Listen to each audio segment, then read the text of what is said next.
수밖에 없는 세 가지가 있다는 거예요. 그것이 뭐냐면 첫 번째로는 정당화의 욕구라는 것입니다. 정당화의 욕구.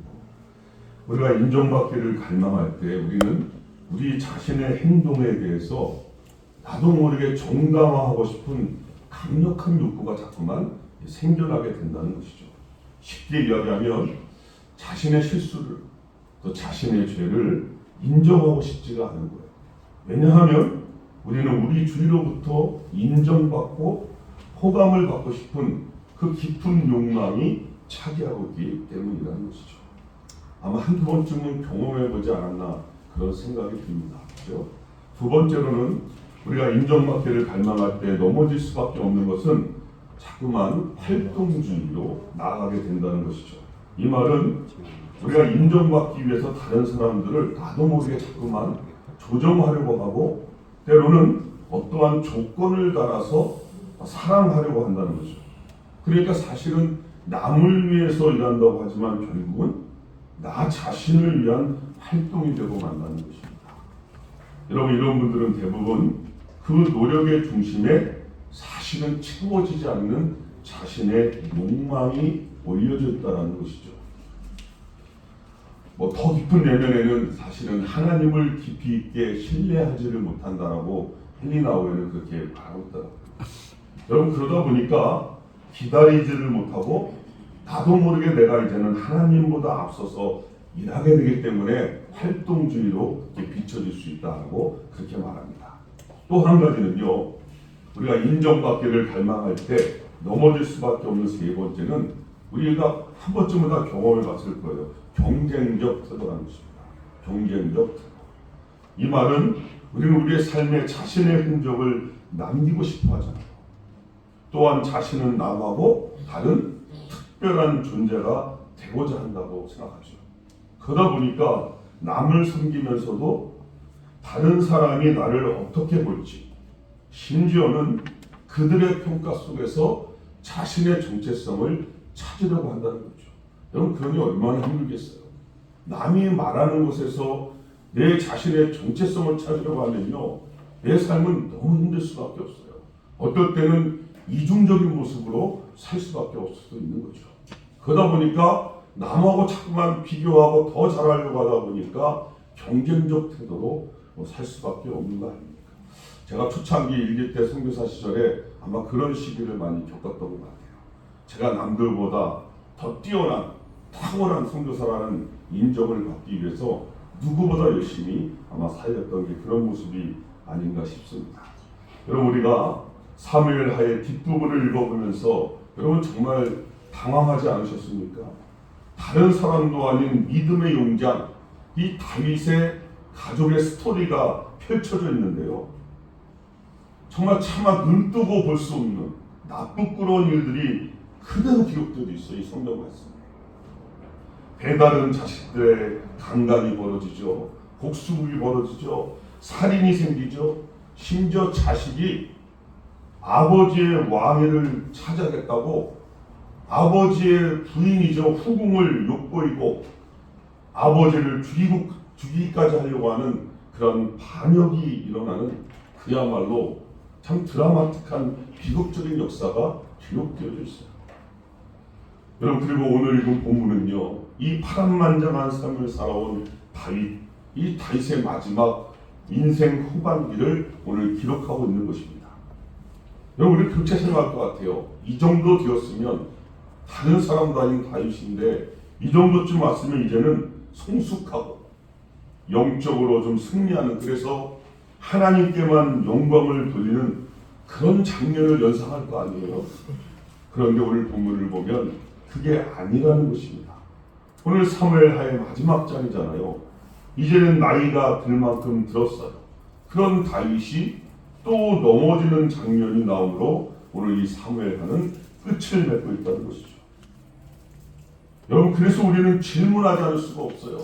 아니, 도대체 인간의 이 죄성에 꿈틀거리는 이 인정의 욕구는 언제쯤 가야 해결될까? 또 어떻게 해결되어지는 것일까? 우리는 오늘 본문을 통해서 그 해답을 찾으러 들어가 보기를 원합니다. 크게 두 가지만 제가 살펴보도록 하겠습니다. 첫 번째는 뭐냐면 17절 말씀 같이 한번 읽어보시죠. 17절입니다. 17절 말씀 시작. 다윗이 백성을 치는 천사를 보고 곧 여호와께 아뢰어 이르되 나는 범죄하였고 악을 행하였거니와 이 악무리는 무엇을 행하였나이까 청하건대 주의 손으로 나와 내 아버지의 집을 치소서 하니라. 그럼 첫 번째로 뭐냐면 죄의 문제만큼은 죽을 때까지 싸워야 한다는 거예요. 죽을 때까지 싸워야 한다. 여러분 오늘 본문의 배경이 뭐냐면 지금 자그마치 3일 동안에요 무려 7만 명의 백성이 지금 죽은 거예요. 3일 만에 말이죠. 그런데 사실은 더 얼마든지 죽을 수 있는 상황이 벌어지고 있어요. 근데 그 내용을 보니까 전쟁이 나서 어쩔 수 없이 죽은 것이 아니에요. 그렇다고 지진이나 기후 같은 자연 재앙으로 인해서 죽은 것도 아닙니다. 여러분 성경이 오늘 분명히 밝히고 있어요. 왜 죽었는지. 그것은 다윗의 죄 때문이라고 말해요.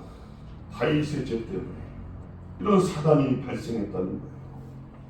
그 말은 다윗의 죄 때문에 하나님께서 심판하셨다는 말입니다. 여러분 그런데 우리가 아는 다윗은 어떤 인물입니까? 이스라엘의 최고의 인물을 뽑으라면요 아브라함을 뽑고 모세를 뽑고 누굴 뽑아요? 다윗을 뽑잖아요. 그 신약 성경이 시작하는 마태복음 1장 1절이 어떻게 시작합니까?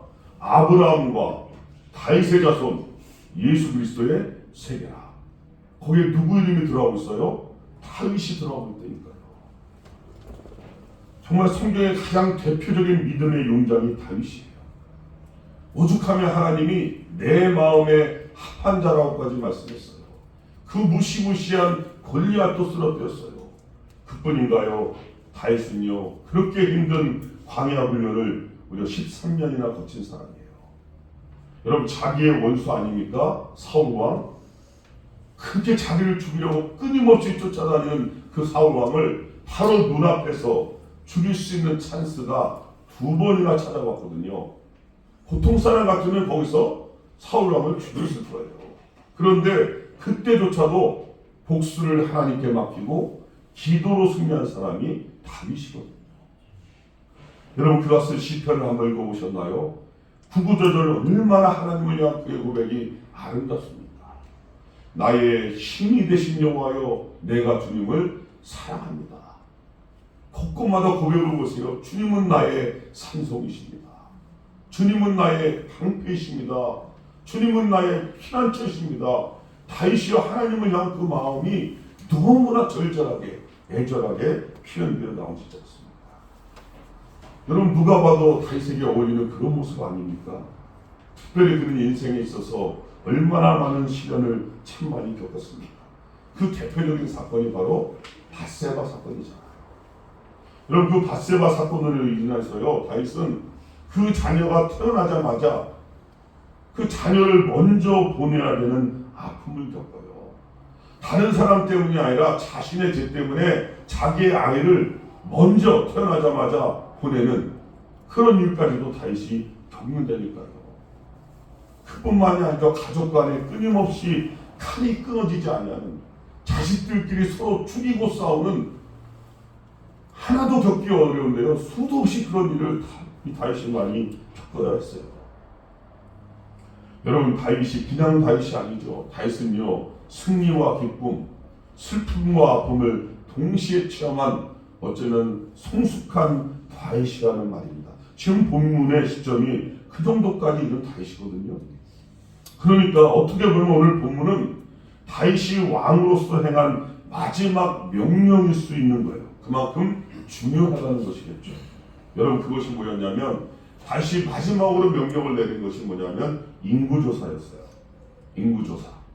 딱 인구조사 우리가 들으면 뭐예요? 이게 뭐가 잘못됐지? 그런 생각을 할 수 있단 말이에요.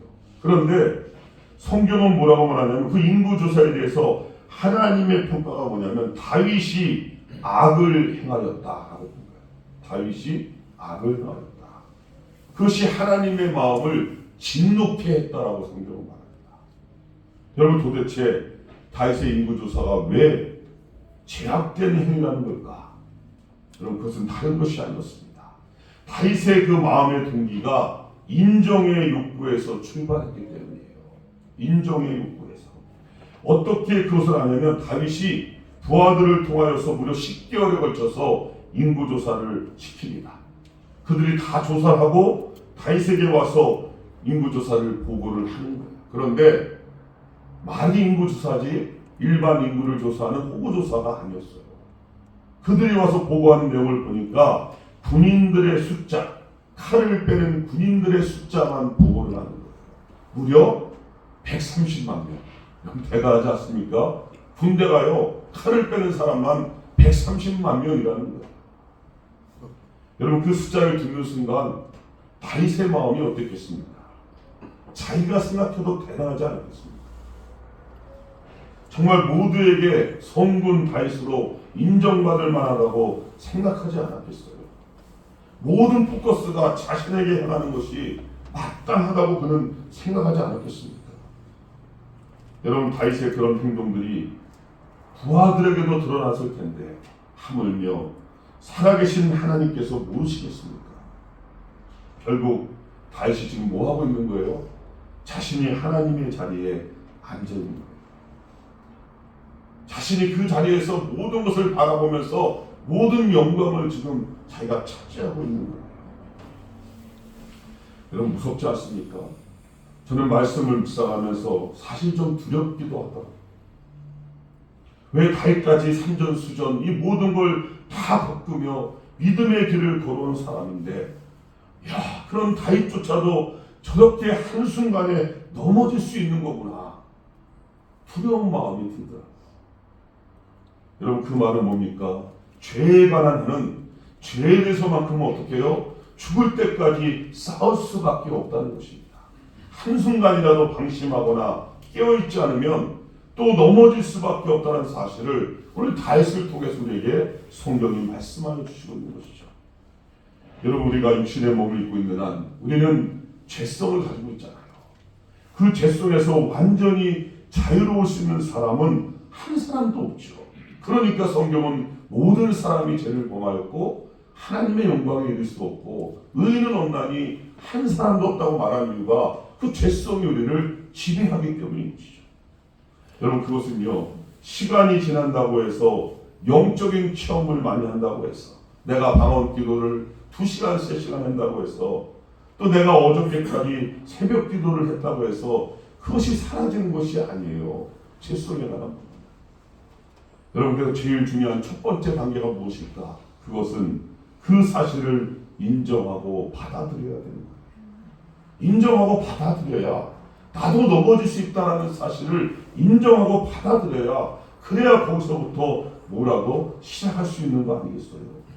여러분, 만약에 그렇지 않으면요, 시작도 못하고 매번 당하고 또 시간 지나면 또 원위치로 또 당하고, 아무리 교회를 오래 다녀도 결국 한 걸음도 앞으로 전진해 나갈 수 없는 상황이 발생할 수밖에 없는 거예요. 오히려 열심히 걸었는데 알고 보니까 다시 원위치에 와 있는 거예요. 여러분, 혹시 그런 경험 안 해보셨나요? 저는 그런 실수를 예전에 참 많이 했던 것 같아요. 그게 뭐냐면 열심히 막 문서를 타이핑을 합니다. 그죠? 아이디어를 주시고 지혜를 주셔서 묵상하다 열심히 타이핑을 해놓고 갑자기 배터리가 나간 거예요. 그래서 다시 이제 전선을 꽂아갖고 키니까 무슨 글자가 딱 뛰어오르는데 뭘 누르고 나면 여태까지 타이핑했던 것들이 다 사라져버렸어요. 그런 경험 안 해보셨나요? 그냥 원위치로 다시 돌아와 버리더라고요. 여러분, 그때 얼마나 황당합니까? 지금까지 내가 뭐 한 건가 답답한 그런 생각이 들지 않습니까? 여러분, 일주일에도 한번 말씀드린 것 같은데요, 산의 높은 곳에 올라가서 보면요, 길들이 아주 선명하게 잘 보여요. 아, 그래서 별로 어렵지 않은 길이구나 이렇게 생각할 수 있어요. 그런데 막상 내려와서 그 숲속에 한번 들어가면요, 그때부터는 어디로 가야 할지, 실제로는 막막해지는 경험을 한두 번 해본 것이 아닙니다. 사실은 어디로 다시 돌아가야 하는지 그 길도 잃어버릴 때가 있어요. 한 번은 복음을 전하다가 거의 해질녘에 급하게 걸어왔는데 그 앞쪽에 두 갈래 길이 보이는 거죠. 앞쪽에. 가긴 가야 되겠는데 어디로 가야 할지 정말 난감한 상황이 벌어졌었거든요. 왜냐하면 잘못된 길로 갔다가는 그만큼 다시 돌아와야 되니까 그 야밤에 산속에서 어떻게 해요? 이러지도 저러지도 못하는 상황이었거든요. 여러분 제 입에서 뭐가 나왔겠습니까? 하나님 도와주세요. 하나님 어디로 갈까요? 보여주세요. 그렇게 기도를 하는데 여러분 그때 제 앞에 그 두 갈래 길에서 어떤 한 분이 한쪽 길에서 물건을 이마에 쥐고 쉬고 있는 그 모습이 보이는 거예요. 그 순간에 그게 보여지더라. 그래서 당연히 사람이 있는 쪽이 당연한 길이라고 생각을 하고 그쪽으로 걸어갔어요. 근데 가까이 갔더니 그분은 사라져버렸다. 그럼 그렇게 해서 길을 헤매지 않고 목적지까지 갔던 적도 있었거든요. 여러분 죄에 관한 문제는요. 죄에 관한 문제는 우리 인생의 광야의 여정과 똑같아요. 그것은 통과해서 가야 할 것이지 돌아서 가거나 피해서 가면 계속 제자리 걸음만 왔다 갔다 할 수밖에 없는 거예요. 여러분 끝까지 죄는 타협이 아니라 싸우는 겁니다. 절대로 방심하거나 한눈 팔면 안 되는 거예요. 언제까지요? 죽을 때까지. 하나님이 부르시는 그 순간까지 끝까지 죄와는 싸워야 되는 거예요. 믿음으로 승리해야 되는 거예요. 그렇게 나가는 우리 모두가 되시기를 주님의 이름으로 축복합니다. 그리고 또 한 가지 오늘 두 번째로 어떻게 그러면 싸워야 할 것인가? 21절 말씀. 우리 21절 말씀 같이 한 음성으로 함께 보시죠. 어떻게 그러면 우리가 싸워야 할까? 21절 말씀 시작. 이르되 어찌하여 내 주 왕께서 종에게 임하시나이까 하니 다윗이 이르되 내게서 타작마당을 사서 여호와께 제단을 쌓아 백성에게 내리는 재앙을 그치게 하려 함이라 하는지라. 아멘. 여러분 25절 마지막 절에는요. 하나님께서 그들을 들으심에 이스라엘에게 내리시는 재앙이 그쳤더라. 여러분 어떻게 싸워야 할까? 그 해답은 예배로 승부를 건다는 거예요. 예배로 승부를 건다. 여러분 다윗이 죄에 넘어졌지요? 그 결과로 어떻게 됐습니까? 하나님께서 다윗의 죄 때문에 심판을 향하셨잖아요. 그것이 전염병이었어요. 그래서 무려 3일 동안에 7만 명이라는 백성이 죽었고 더 죽게 될 상황이었잖아요. 그런데 오늘 성경을 보니까 그 재앙이 그냥 저절로 그쳐진 것이 아니라는 것입니다. 어떻게 그쳐졌습니까? 그 재앙을 멈추게 한 다윗의 행동이 지금 나오고 있지 않습니까? 그것이 뭐라고요? 예배였던 거예요. 한번 25절도 한번 다시 읽어보시죠. 25절 말씀 시작. 그곳에서 여호와를 위하여 제단을 쌓고 번제와 화목제를 드렸더니 이에 여호와께서 그 땅을 위한 기도를 들으심에 이스라엘에 내리시는 재앙이 그쳤다. 아멘. 정확히 나오죠. 다윗이 여호와를 위하여 뭐 했다고요? 제단을 쌓았다. 번제와 화목제를 드렸다라고 말하고 있습니다. 지금으로 말하면 뭐 했다는 겁니까? 예배 드렸다는 거잖아요. 예배 드린 거예요. 여러분 많은 분들이 특별히 그리스도인 중에도 말이죠. 이 예배에 대해서 너무 모르시는 분들이 많은 거예요. 사실은 몰라서 그러신 거예요. 그러다 보니까 예배를 너무나 별것이 아닌 것처럼 여길 수가 있어요. 몰라서 그런 거죠. 그래서 심지어 어떤 분들은 이런 오해까지 하시는 분들이 있어요. 예전에 미국에 있을 때 보니까 이런 말을 하세요. 내가 교회에 나와주는 것만으로도 감사해라. 이런 분들 의외로 많습니다. 의외로 많아요. 기가 막히죠. 아니면 예배와 다른 중요한 일들이 겹칠 때 예배가요 뒷전으로 물리는 거는 한두 번 본 것이 아니에요. 한두 번 본 것이 아니에요. 여러분 그런 분들에게 오늘 본문은 어쩌면 이해되기 어려운 본문일 수 있어요. 여러분 지금 나라에 큰 재앙이 닥쳤거든요. 사람도 수도 없이 죽었어요. 그런데 그 모든 것을 해결하고 조정해야 할 왕이 그죠? 몸이 여러 개라도 부족할 텐데 컨트롤 타워에 있던 그 왕이 지금 뭐 하고 있지요? 하나님께 예배를 드리고 있다는 사실이에요. 예. 여러분, 이 예배가 고통당하고 아픔당하고 있는 세상 사람들에게 어떻게 이해되어질 행동일까요? 돌이나 안 맞으면 다행인 거 아닙니까? 여러분, 그래서 이 예배가요, 세상 사람들에게는 절대로 이어질 수가 없는 거예요. 그러나 적어도 예수님을 나의 주님, 나의 구세주로 믿는 우리들에게 이 예배는 목숨보다 더 귀한 거예요.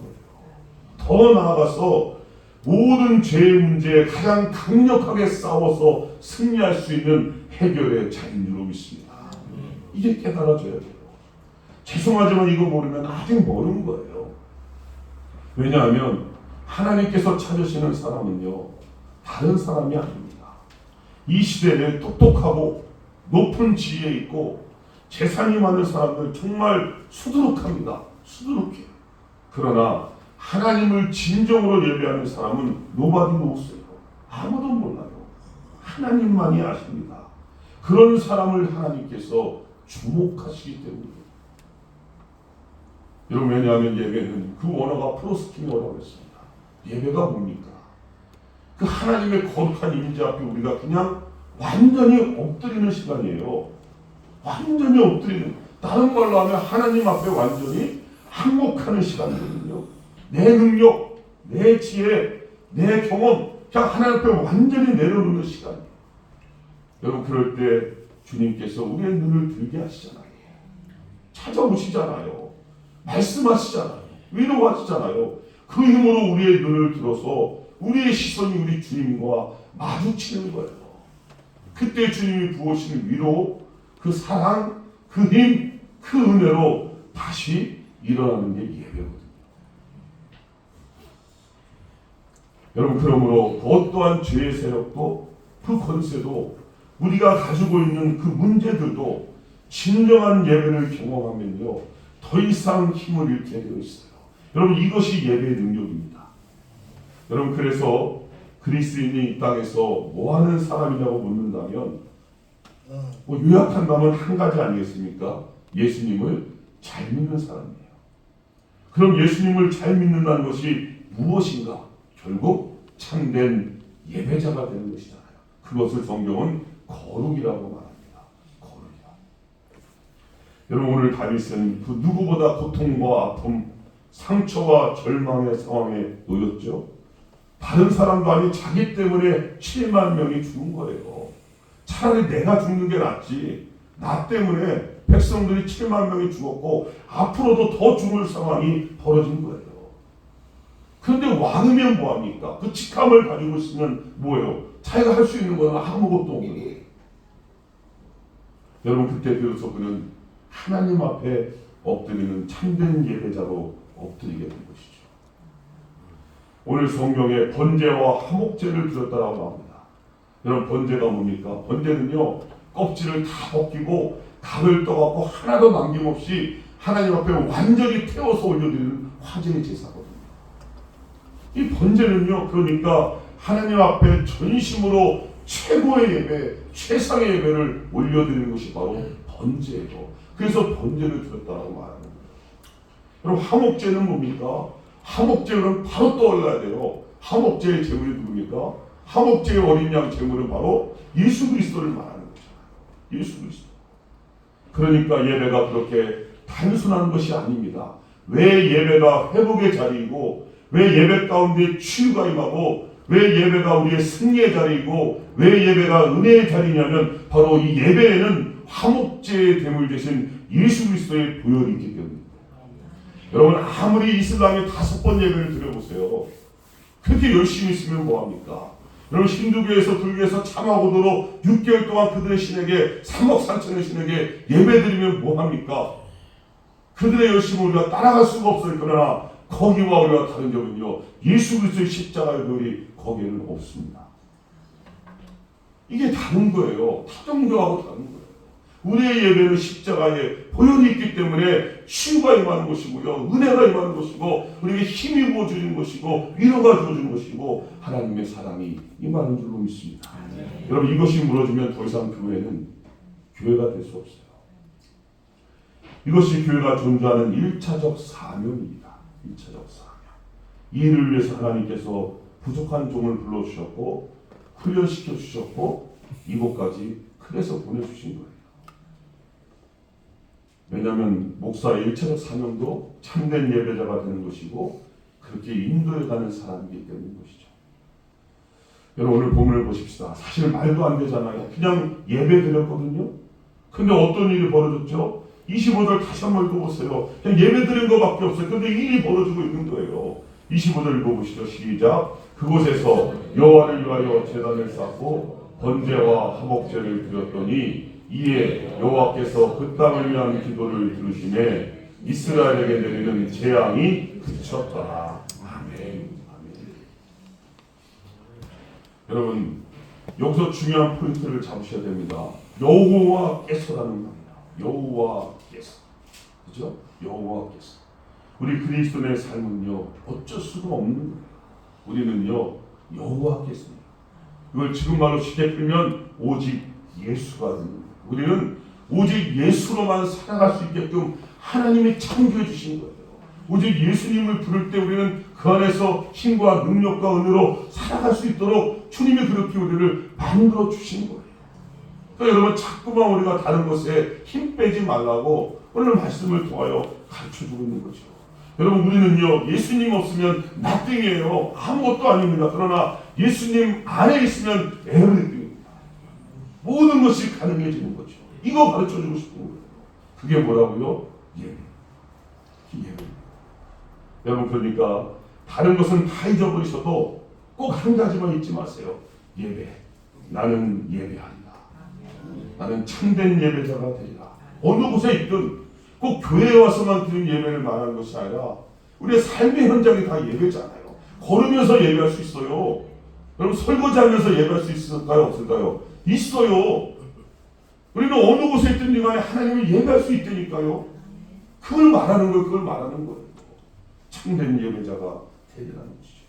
여러분 이제 말씀을 맺어보죠. 우리는 이미 죄와 허물로 죽었어요. 과거 시대를 쓰고 있거든요. 에베소서 2장에 보면 이미 우리는 죽은 거예요. 끝난 겁니다. 죄 가운데 살다가 죄 가운데 끝나버릴 인생이었습니다. 여러분 그런데 그런 아무런 자격도 능력도 성품도 없는 힘도 없는 우리를 일방적으로 하나님께서 그 죽음에서 건져내셨어요. 그 무리 가운데서 우리를 뽑아주셨어요. 딱 픽에서 하나님이 뽑아주셨어요. 죽은 자들 가운데서 우리를 살려내셨어요. 오직 예수 그리스도의 보혈로 우리 위에 덮어주신 거예요. 여러분 그러니 정말로 이 구원에 있어서 우리가 한 것이 뭐가 있죠? 도대체 우리가 뭘 했습니까? 아무것도 없잖아요. 그러니까 우리가 하나님 앞에 자랑할 것이 없는 거예요. 그래서 이것을 한마디로 뭐라고 한다고요? 오직 은혜. 그래서 그리스도인은 오직 은혜라고 고백할 수밖에 없어요. 설명할 수 없는, 갚을 수 없는 그 은혜를 우리는 받았습니다. 그리고 우리가 이 땅에 살면서 이제 어떻게 살아야 할까요? 여러분 죄를 미워하시기 바랍니다. 죄하고는 타협하지 마세요. 죄하고는 끝까지 싸워야 되는 거예요. 우리의 힘이 아니라 보혈의 능력으로 싸우는 우리들이 되어야 할 줄로 믿습니다. 그리고 가장 강력한 해답이죠. 오직 예배, 오직 예수로 승부를 거는, 그래서 이 땅 가운데 보낼 수 이 땅에서 하나님이 가장 기쁘게 받으시는 최고의 예배, 최고의 경배를 우리가 속한 삶의 현장에서 언제든지 올려드리는 우리 모두의 삶이 되시기를 주님의 이름으로 축복합니다. 기도하시겠습니다. 하나님, 지금도 우리를 눈여겨보시며 주목하시는 하나님 앞에 우리가 감히 설 수 없는 존재였지만 그 예수 그리스도의 십자가의 보혈로 덮여진 자들이 되었기에, 그 은혜를 입은 자들이 되었기에 감사함으로 감격함으로 우리가 하나님 앞에 참된 예배자로 드렸습니다. 하나님, 한 분 한 분을 주님의 능력의 손으로 붙잡아 주시고 위로하여 주시옵시고 말씀하여 주셔서 삶의 현장에서 어렵고 힘들고 아프고 고통스러울 때마다 말씀이 떠오르게 하시고 하나님의 은혜가 떠오르게 하셔서 그곳에서 주님을 찬양하는 진정한 예배자가 되게 하여 주시옵소서. 그래서 우리가 속한 곳곳마다 하나님의 역사의 현장들이 치유와 회복과 은혜가 일어나는 현장이 되게 하여 주시옵소서. 그래서 하나님이 이렇게 행하셨다고 이 주일날은 다 같이 모여서 예배 가운데 임재하신 하나님의 은혜를 나누는 감동의 예배가 될 수 있도록 이전을 축복하여 주시옵소서. 감사하며 예수님의 이름으로 기도드리옵나이다.